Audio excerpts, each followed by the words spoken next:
నమస్కారం, welcome to C news. నా పేరు కృష్ణకుమార్. న్యూస్లో ముందుగా హెడ్లైన్స్. దస్త్రాల పరిష్కారంపై చంద్రబాబు అసంతృప్తి, వివరణ ఇవ్వాల్సిందేనని మంత్రులకు ఆదేశం.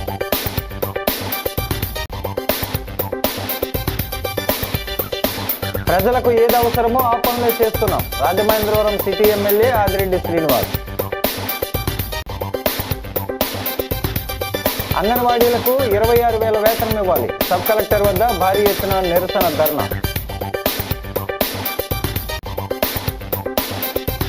విభిన్న ప్రతిభావంతుల సమస్యలు పరిష్కరిస్తాం. సహాయ సంచాలకుడు ఏవై శ్రీనివాస్ భరోసా.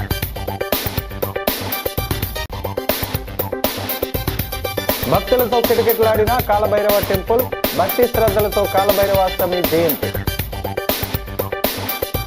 ఇక డీటెయిల్స్ చూస్తే, దస్త్రాల్ని ఆన్లైన్లో ఈ ఆఫీస్ ఎక్కడి నుంచైనా పరిష్కరించే వెసులుబాటు ఉన్నప్పటికీ కొందరు మంత్రులు, కార్యదర్శులు, విభాగాధిపతులు ఇప్పటికీ రోజుల తరబడి సమయం తీసుకుంటున్నారని ముఖ్యమంత్రి చంద్రబాబు తీవ్ర అసంతృప్తి వ్యక్తం చేశారు.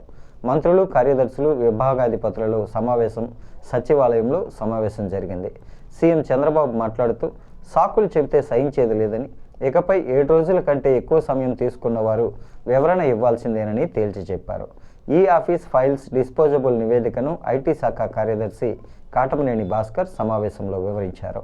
దాని ప్రకారం 2024 జూలై 15 నుంచి 2025 డిసెంబర్ 9 వరకు 16 నెలల 24 రోజుల వ్యవధిలో దస్త్రాల పరిష్కారంలో రవాణా శాఖ మంత్రి మండిపల్లి రాంప్రసాద్ రెడ్డి అట్టడుగున ఉన్నారు.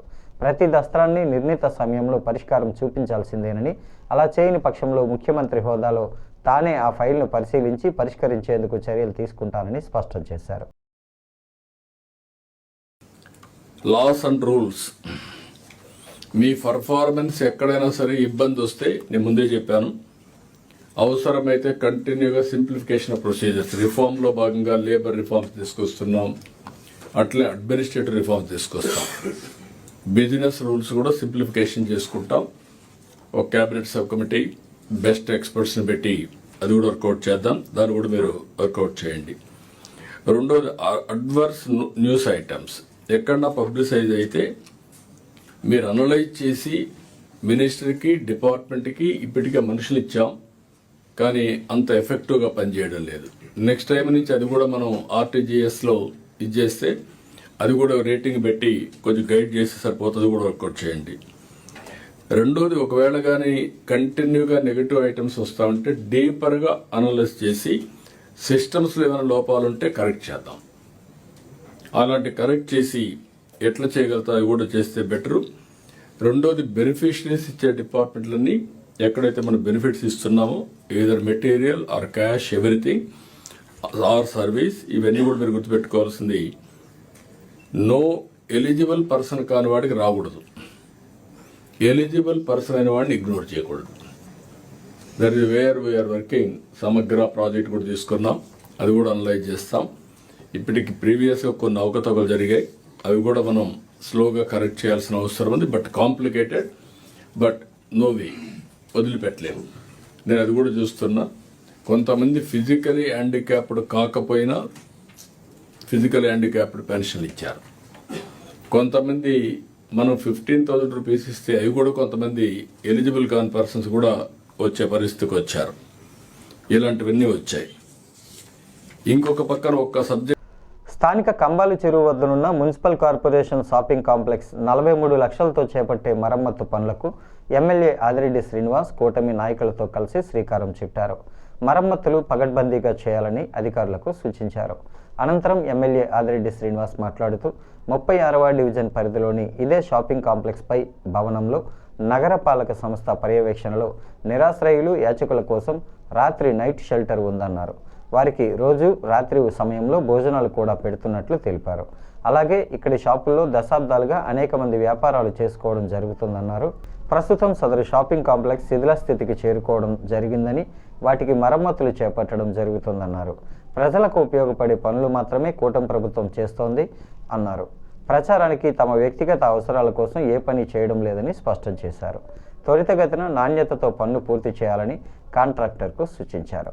జనసేన సిటీ ఇన్ఛార్జ్ అనుశ్రీ సత్యనారాయణ, కూటమి నాయకులు తంగెళ్ల బాబీ, కరగాని వేణు, మల్లా వెంకట్రాజు, కందికొండ రమేష్, బర్ల గిరిజ, తుల్లి పద్మ, శంకర్ తదితరులు ఈ కార్యక్రమంలో పాల్గొన్నారు.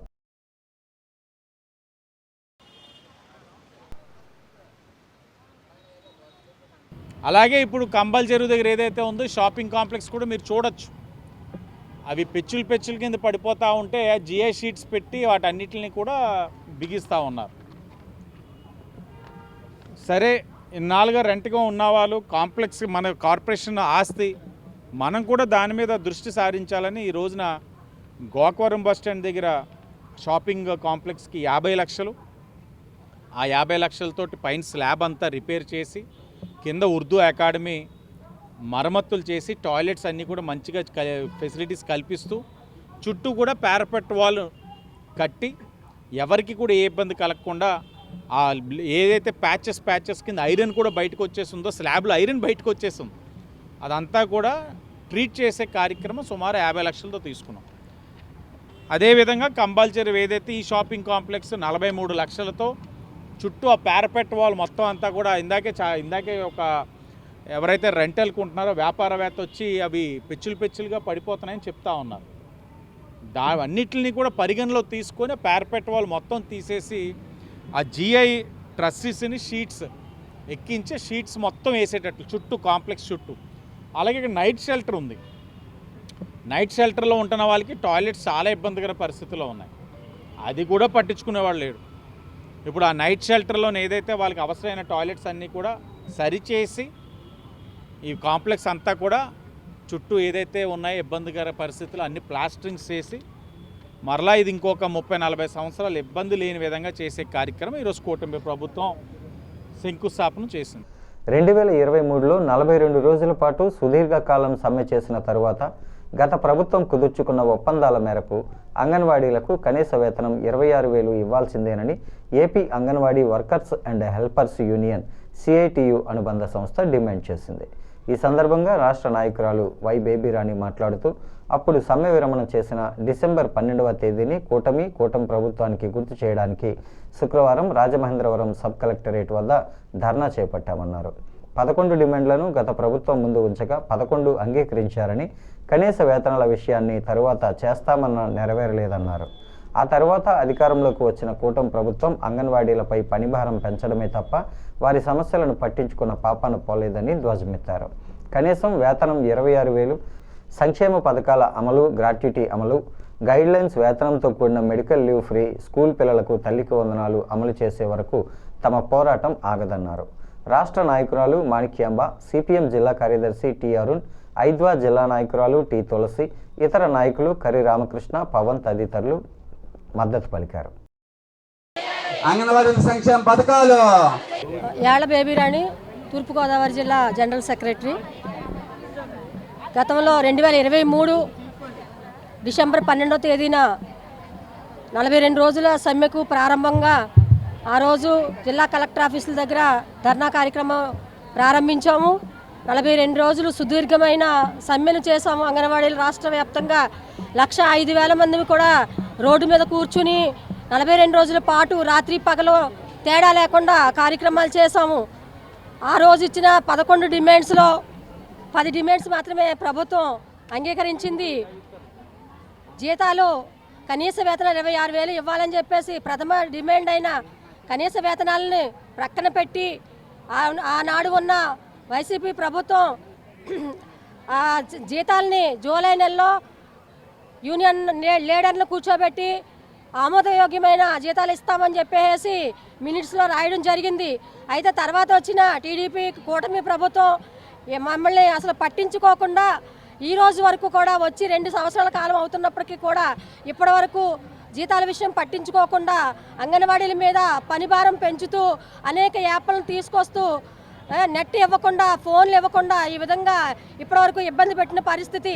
అయితే ఆగస్టులో సెల్ ఫోన్లు పని చేయట్లేదు కాబట్టి వెనక్కి తిరిగి ఇచ్చి 4 రోజుల పాటు మొత్తం వర్క్ అంతా నిలిపివేసిన పరిస్థితుల్లో ఈరోజు 5GB ఫోన్లు ఇస్తామని చెప్పేసి ప్రభుత్వం ఫోన్లు ఇచ్చి పని ఒత్తిడి అయితే పెంచడం జరుగుతూ ఉంది. ముఖ్యంగా ఈరోజు డిసెంబర్ 12 సమ్మె ప్రారంభించిన ఈ రోజుని ఒకసారి ప్రభుత్వానికి గుర్తు చేస్తూ ఉన్నాము. కనీస వేతనాలు ఖచ్చితంగా అమలు చేయాలి అంగన్వాడీలకి. లేని పక్షంలో భవిష్యత్తులో ఇంకా వివిధ రకాలుగా కార్యక్రమాలు చేసి ఒత్తిడి తీసుకొస్తామని చెప్పేసి ప్రభుత్వాన్ని డిమాండ్ చేస్తున్నాము. ఎట్టి పరిస్థితుల్లోనూ కనీస వేతనాలు అమలు చేయాలి. అమలు చేయని పక్షంలో మేము వేరే కార్యక్రమాలు కూడా తీసుకుని ప్రభుత్వం మీద ఒత్తిడి తీసుకొస్తామని ఈ సందర్భంగా డిమాండ్ చేస్తా ఉన్నాం. 66వ అంతర్జాతీయ విభిన్న ప్రతిభావంతుల దినోత్సవాన్ని స్థానిక అల్కట్ తోట గేదెల నూకరాజు కళ్యాణ మండపంలో శుక్రవారం నిర్వహించారు.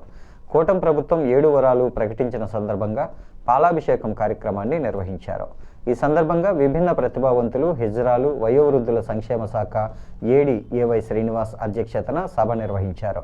ఈ సభలో ఆయనతో పాటు జిల్లాలోని పలు దివ్యాంగ సంఘాల ప్రతినిధులు, స్వచ్ఛంద సంస్థల ప్రతినిధులు పాల్గొన్నారు. కూటమి ప్రభుత్వం 7 వరాలు ప్రకటించిన సందర్భంగా సీఎం చంద్రబాబు, ఉప ముఖ్యమంత్రి పవన్ కళ్యాణ్, మంత్రి నారా లోకేష్, డివిబి స్వామి చిత్రపటాలకు పాలాభిషేకం నిర్వహించారు. దివ్యాంగులకు ఒక భవనం నిర్మించాలని, జిల్లా కార్యాలయాలు ఇక్కడికే తరలించాలని, సమస్యలు చెప్పుకునేందుకు ఏడీని అందుబాటులో ఉంచమని పలు సంఘాల ప్రతినిధులు విజ్ఞప్తి చేశారు. దివ్యాంగుల సమస్యలను కలెక్టర్, ఇతర ప్రజాప్రతినిధుల దృష్టికి తీసుకువెళ్లి పరిష్కరించాలని కోరతామని ఏడీ శ్రీనివాస్ తెలిపారు. వికలాంగుల హక్కుల వేదిక జాతీయ కార్యదర్శి ముత్యాల పోసి కుమార్, పలుకు సత్యనారాయణ, కె భరత్ కుమార్, పలివెల రాజు, ఎస్పీ రెడ్డి, విశాలాక్షి రాజు, కంచిపాటి గోవిందు తదితరులు పాల్గొన్నారు. స్వర్ణాంధ్ర వ్యవస్థాపకుడు లయన్ డాక్టర్ గుబ్బల రాంబాబు వారికి భోజన సదుపాయాన్ని కల్పించారు.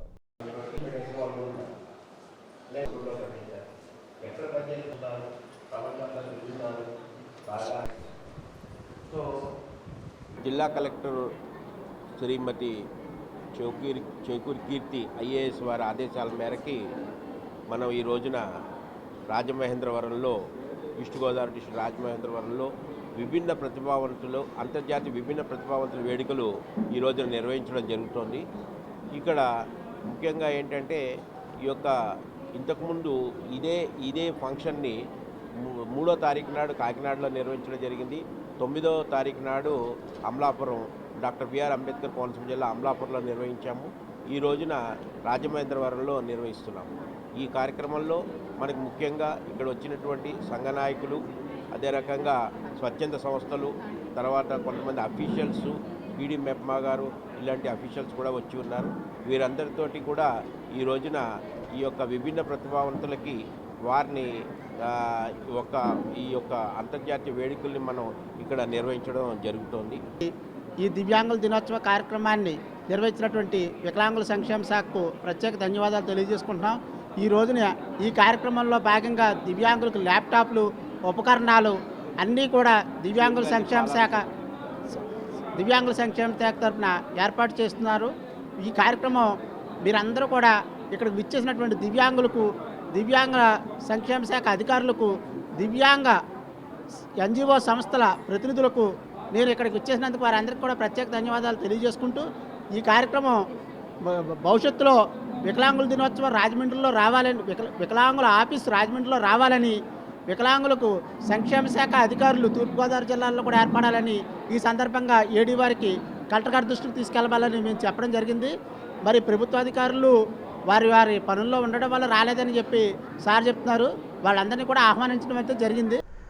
రాజమహేంద్రవరం గోదావరి గట్టున ఉన్న శ్రీ స్వర్ణాకర్షణ కాలభైరవ స్వామి ఆలయంలో కాలభైరవాష్టమని, కాలభైరవ జయంతి వేడుకలు అంగరంగ వైభవంగా జరిగాయి. భక్తులు క్యూ లైన్లలో భారీ ఎత్తున బారులు తీరి కాలభైరవ స్వామిని దర్శించుకున్నారు. కాలభైరవ గురు సంస్థాన్ మఠం నిర్వాహకులు శ్రీ స్వర్ణాకర్షణ కాలభైరవ టెంపుల్ స్వామీజీ కాలభైరవ స్వామి మాట్లాడుతూ, ఆ కాలభైరవ స్వామిని దర్శించుకుని ఆయన మంత్రాన్ని జపించడం ద్వారా అందరి కుటుంబాల్లో మేలు జరుగుతుందన్నారు. ఆ స్వామిని ప్రత్యేక సమయాల్లో దర్శించుకొని స్వయంగా గోదావరి నీటితో అభిషేకం చేసుకొని అక్కడ ఇచ్చే నాణాలను ఇంట్లో జాగ్రత్తగా భద్రపరచడం ద్వారా ఆరోగ్య ఐశ్వర్య సిద్ధి కలుగుతుందని చెప్పారు. ఇదే సమయంలో కాలభైరవ స్వామి మాల ధరించిన రాష్ట్రంలోని పలు ప్రాంతాలకు చెందిన భక్తులు స్వామికి ఇరుముళ్లను సమర్పించుకున్నారు. ఉదయం నుంచి భక్తులు భారీగా తరలివచ్చి కాలభైరవ స్వామిని, శ్రీ వజ్రవారాహి, రాజశ్యామల అమ్మవారిని దర్శించుకొని అన్నప్రసాదాలను స్వీకరించారు. పలువురు మాలధారులు కాలభైరవ మంత్రంతో తమకు జరిగిన మేలుని వివరించారు.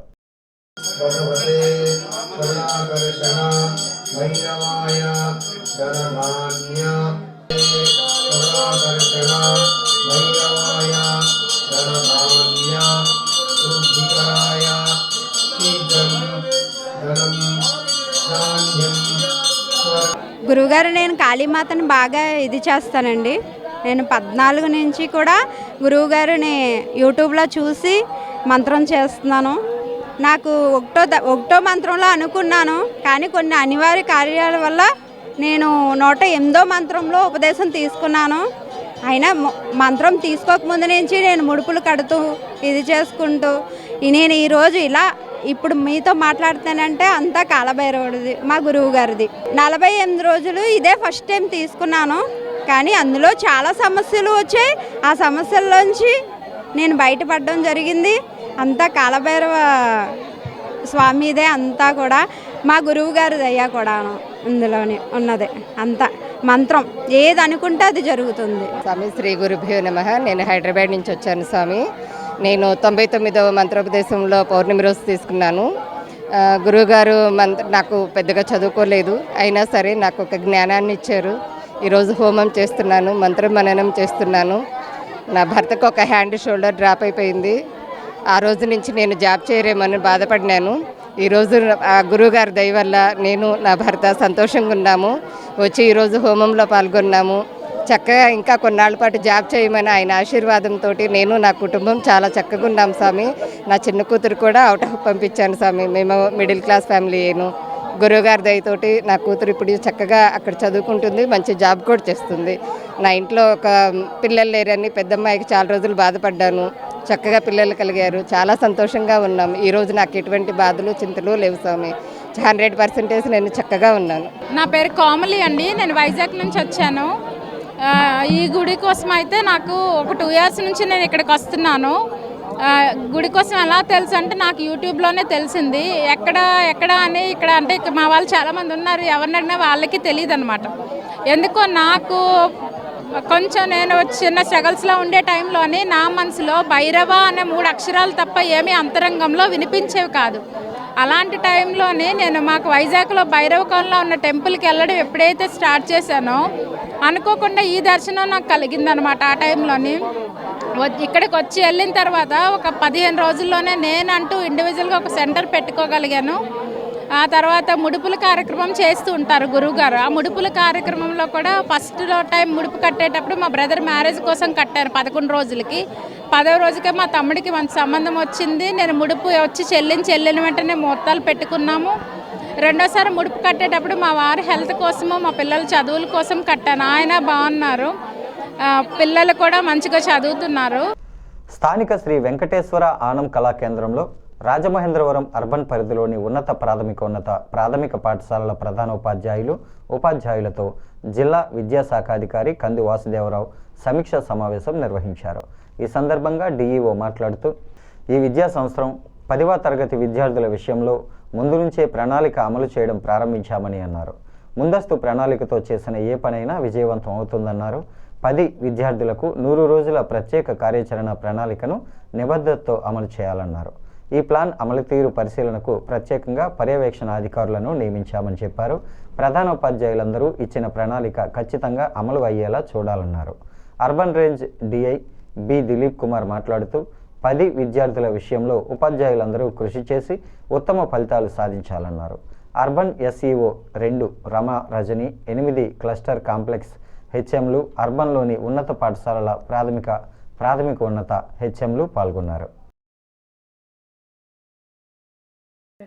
మరి ఈ విధంగా మేము లాస్ట్ ఇయర్ అయితే చదివించడం అంటే పీరియడ్ ప్లాన్ చదివించడం, ఒక పీరియడ్ రాయించడానికి అలా ప్రతి టీచర్కి కూడా అడాప్షన్ ఇవ్వడం, ఎక్కువ బెటర్ పర్సంటేజ్ వచ్చేలాగా మేము కష్టపడి పనిచేసి సహకరించాలి.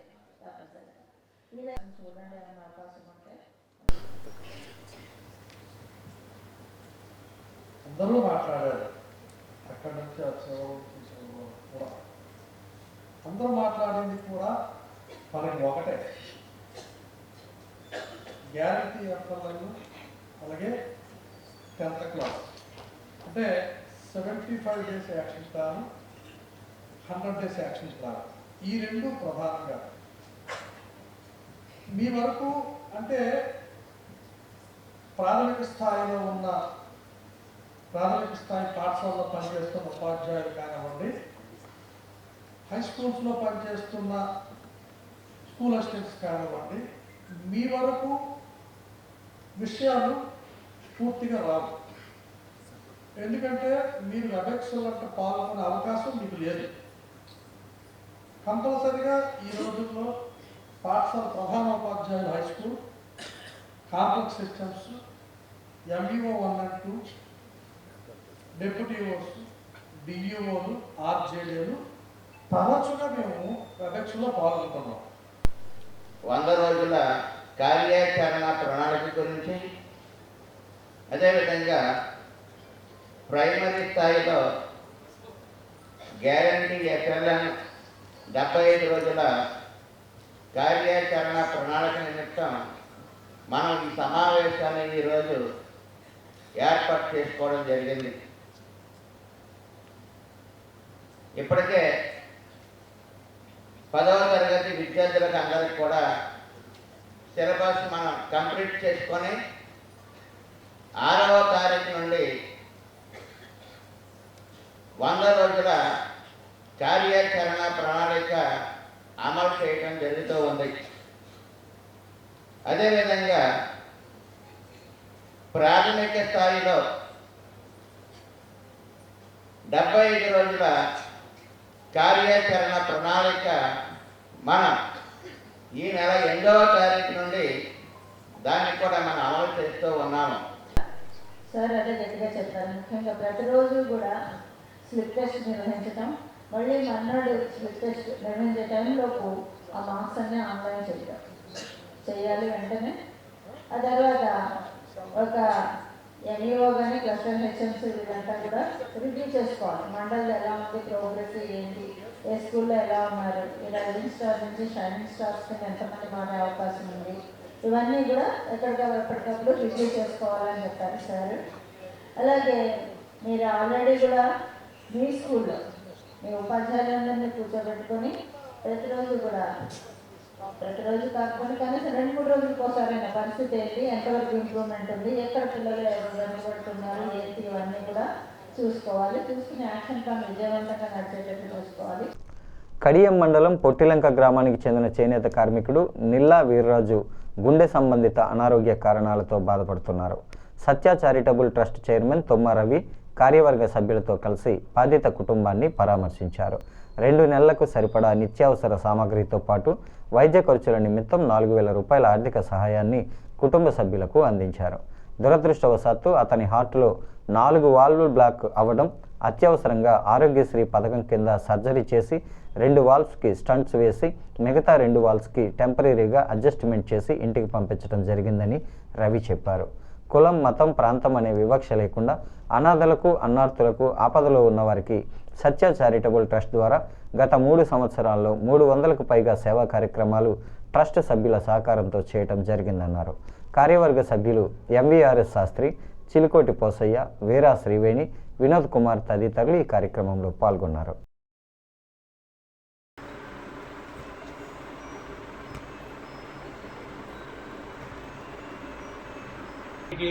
నేత పని రాదు, అందువల్ల ఈయన నేత పని చేస్తే తప్ప ఆయనకి రోజు గడవని పరిస్థితి.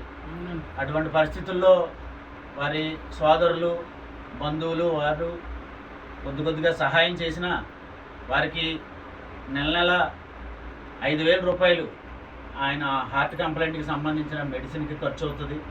ఇంట్లో గ్రాసం చాలా ఇబ్బంది పడుతున్నారు. మన సత్య చారిటబుల్ ట్రస్ట్ సంస్థకి మన వీరా రాము గారి ద్వారా మనకి ఈ విషయం తెలిసి మేము వచ్చి ఒకసారి కలిసి ఈయనకున్న కంప్లైంట్ని వాటిని దృష్టిలో పెట్టుకుని సత్య చారిటబుల్ ట్రస్ట్ ద్వారా సహాయం చేద్దామని ఈరోజు వచ్చాం. ఈరోజు మనం ఈయనకి రైసు, కిరాణా సామాను, అలాగే మెడిసిన్ కొనుక్కోవడానికి కొంత నగదు సహాయం చేయడానికి వచ్చాం. మాజీ ఎంపీ మార్గాని భరత్రాం ఎప్పటికైనా మారాలని, నగరంలో ఒక వార్డుకి కార్పొరేటర్గా పోటీ చేస్తే ఆయన సత్తా ఏంటో తెలుస్తుందని చందాసత్రం మాజీ చైర్మన్ వైఎస్ఆర్ కాంగ్రెస్ పార్టీ నాయకులు రామశర్మ పేర్కొన్నారు.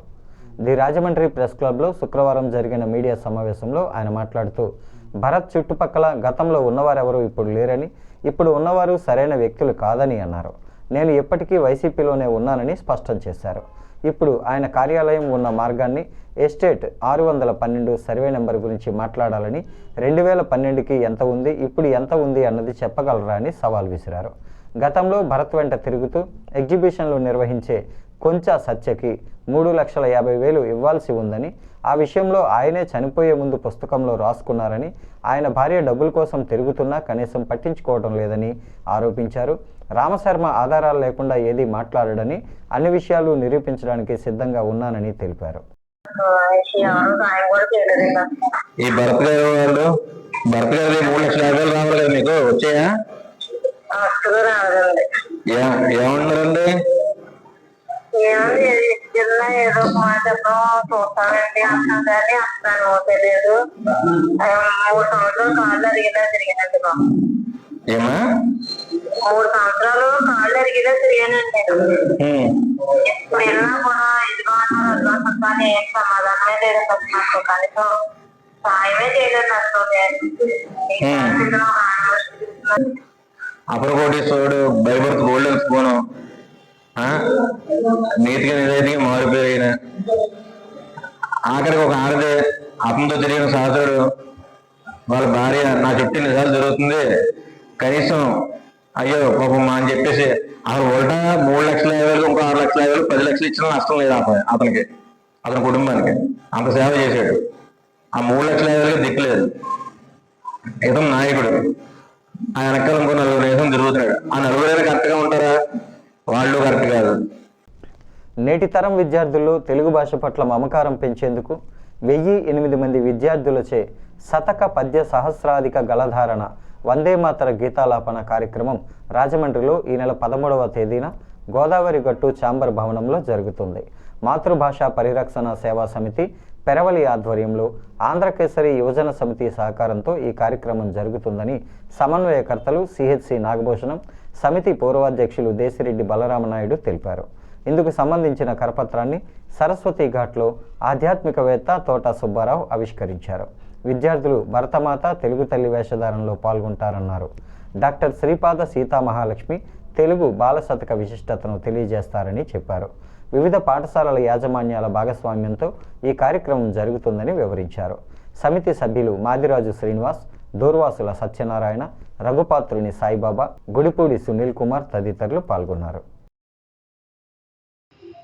13వ తారీఖు డిసెంబర్ 13వ తారీఖు రాజమండ్రిలో తెలుగు బాల శతక పద్య సహస్ర గళాధారణ అనేది ఓ పెద్ద కార్యక్రమాన్ని నిర్వహించబోతున్నారు. దీనికి మాతృభాష పరిరక్షణ సేవా సమితి పెరవలి వారితోటి ఈ కార్యక్రమం జరుగుతుంది.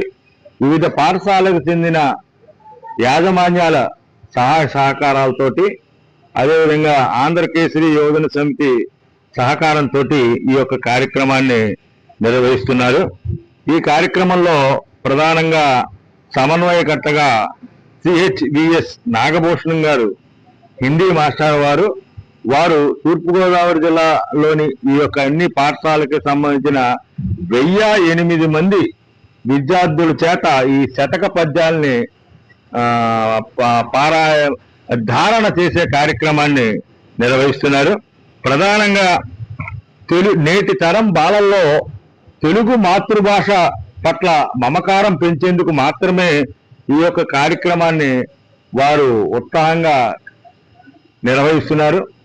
స్థానిక టీనగర్ హిందూ సమాజంలో ఋషిపీఠం చారిటబుల్ ట్రస్ట్ ఆధ్వర్యంలో బ్రహ్మశ్రీ సామవేదం షణ్ముఖ శర్మ నిర్వహిస్తున్న 60 రోజుల సంపూర్ణ మహాభారత ప్రవచన యజ్ఞంలో 15వ రోజు ఖండవప్రస్థం రాజధాని ధృతరాష్ట్రుడికి సంబంధించిన అంశాలు వివరించారు. ఖండవప్రస్థం రాజధానిగా ధర్మరాజుకి అర్ధరాజ్యం ఇచ్చి ధృతరాష్ట్రుడు పట్టాభిషేకం జరిపించాడని సామవేదం షణ్ముఖ శర్మ అన్నారు. ఒకప్పుడు పురువంశంలో రాజైన పురుడు ఏలిన ప్రాంతం ఖండవప్రస్థం అయితే బుధుడు కొడుకైన పురువుడి పాలనలో లోపం కారణంగా ఋషులు శపించడంతో ఆ ప్రాంతం నాశనమయ్యిందని తెలిపారు. అలాంటి చోటుకు వెళ్ళి మళ్ళీ వృద్ధిలోకి తీసుకురావాలని ధృతరాష్ట్రుడు చెప్పడంతో ధర్మరాజు శిరస వహిస్తాడు. ఏమాత్రం అభివృద్ధి లేనిది నాశనమైన ప్రాంతానికి పట్టాభిషిక్తుణ్ణి చేసి పంపించాడు. ఎందుకంటే పితృ సమానులైన ధృతరాష్ట్రుని మాటకు ఎదురు చెప్పకూడదని ధర్మరాజు ఒక నియమం పెట్టుకున్నాడు. దాని ప్రకారం ఖండవప్రస్థంకు బయలుదేరాడు. అది ఘోరమైన వనం. అది కృష్ణ పరమాత్మ వ్యాస భగవానుడి సమక్షంలో నిర్మాణం మొదలుపెట్టారు అని శ్రీ సామవేదం చెప్పారు.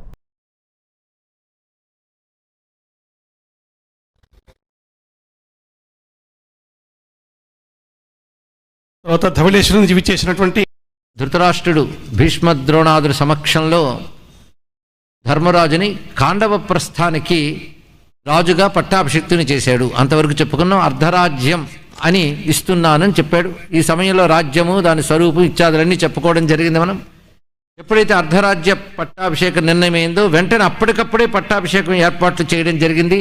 విదురుడికి ఆ విషయములన్నీ పురమాయించగానే యజ్ఞ సామగ్రంతో అక్కడ చేర్చబడింది. స్వయంగా అక్కడ వ్యాసదేవుడి సమక్షంలో కార్యయామాస విధివత్ కేశవానుమతే తథా, కేశవుడైన శ్రీకృష్ణ పరమాత్మ యొక్క అనుమతితో అక్కడ జరిగినది. ఏవముక్త్వాతు తే సర్వే ఆశీర్భిరభిపూజయన్ మూర్ధాభిషిక్త కౌరవ్య సర్వాభరణ భూషిత. అంతేకాదు జనులందరూ జయజయధ్వానాలు పలుకుతూ ఉండగా మొత్తం నగర ప్రదక్షిణకు బయలుదేరాడు ధర్మరాజు. అది కూడా సంప్రదాయం. పట్టాభిషేక సమయంలో తాను పాలించబోయే నగరానికి ప్రదక్షిణం.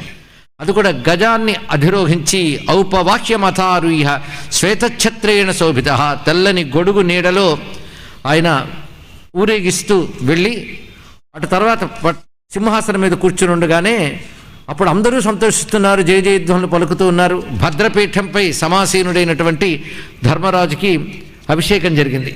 ఆ సమయంలో గాంధారి పుత్రాహ శోచంతః సర్వే తే సహ బాంధవై, గాంధారి పుత్రులు మాత్రమే శోకంతో ఉన్నారు. అది గమనించాడు ధృతరాష్ట్రుడు. వాళ్ళ శోకం కొంచెం కనబడుతోంది, ఇతను లోపల దాచుకున్నాడు.